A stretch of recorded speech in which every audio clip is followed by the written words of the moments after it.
কিরে কেমন হয়েছে? ভালো হয়েছে। আচ্ছা খেয়ে নাও। তখন কত সময় লাগবে?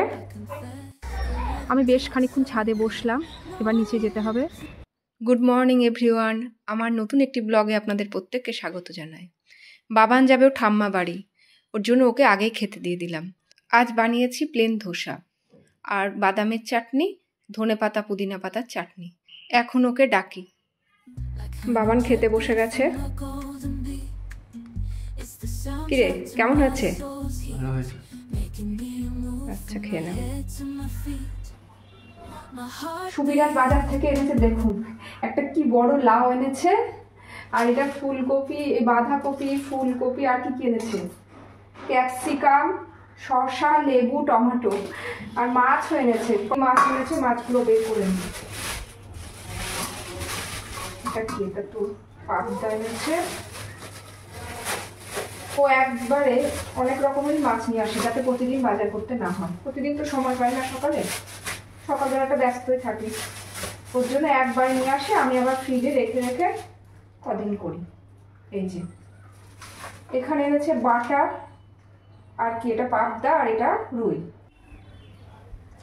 এই যে মাছগুলো এবার আমি ধুয়ে নেব।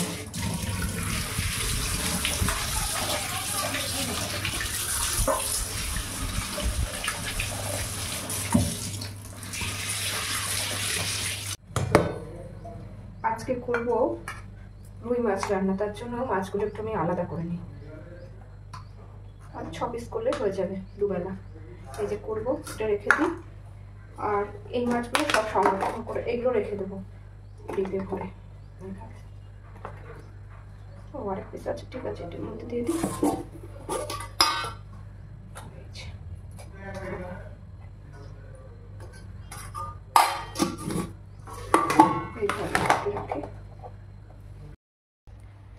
এদিকে আবার পাপন চলে এসেছে ইলেকট্রিসিটি কাজ করতে, ওর জন্য এখন ইলেকট্রিসিটি অফ রয়েছে। সারা ঘর একদম মেসি হয়ে রয়েছে, দেখুন। পাপন কত সময় লাগবে? তাও অনেকক্ষণ লাগবে, 4-5 ঘন্টা। হ্যাঁ না টার্মি কি করে হ্যাঁ বের করে দেবো। কটা, দুটো দেবো? কলিং বেল তো অবশ্যই করতে হবে। কলিং বেল তো ভবিষ্যতে সারা জীবন আলাদা থাকবে নাকি? কলিং বেলটা তখন করা হয়নি, আমি তো করে রাখতেই হবে। আজ করব আলু ফুলকপি দিয়ে রুই মাছের ঝোল। সবজিগুলো তাহলে কেটে নিই।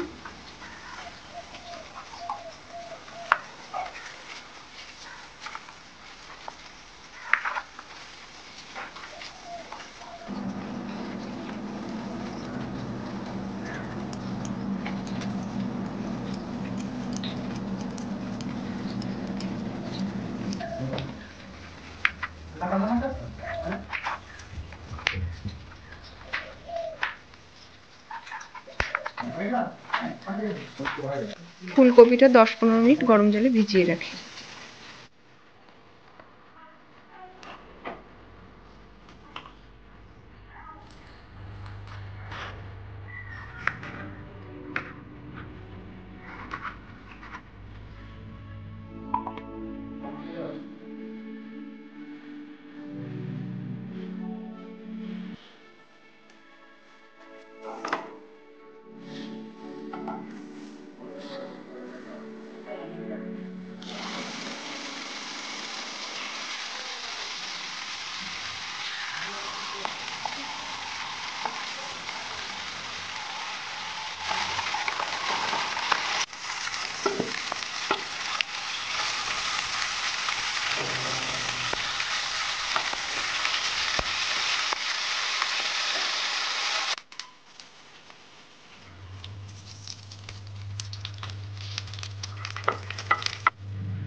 পাপন চলে গেছে, সুবীর স্নান করে ফ্রেশ হয়ে গেছে, ওর খাবারটা দিয়ে দিই।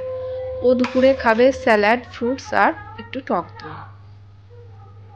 আমার রান্না হয়ে গেছে, এবার আমার খাবারটা আমি বেড়ে নিলাম। দুপুরবেলা আমাকে একলাই খেতে হবে। সুবীর তো দেখলেন যে ফ্রুটস খেয়ে চলে গেল বা স্যালাড খেলো, আর বাবা তো ঠাম্মা বাড়ি গেছে, তাহলে আমি একলাই খেয়ে নিই।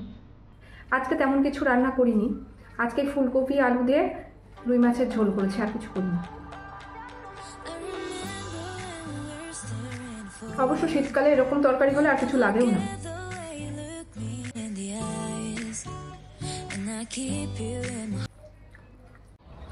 এই যে সুবীর ছাদে জামা কাপড় দিয়ে গেছে।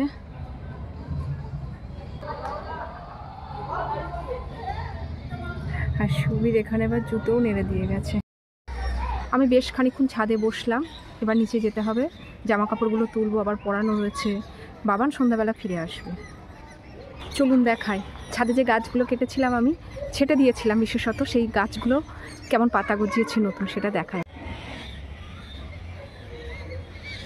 এই যে এই বগনভেলিয়াটা কুচি কুচি পাতা বেরোচ্ছে। এই যে সাদা জবাটাও কেটে দিয়েছিলাম, বেশ অনেকটা কেটে দিয়েছি। নিচে থেকে যে দড়ি বাইয়ে লাউ গাছটা তুলেছিলাম, সেই লাউ গাছটা দেখুন কত দূর উঠেছে।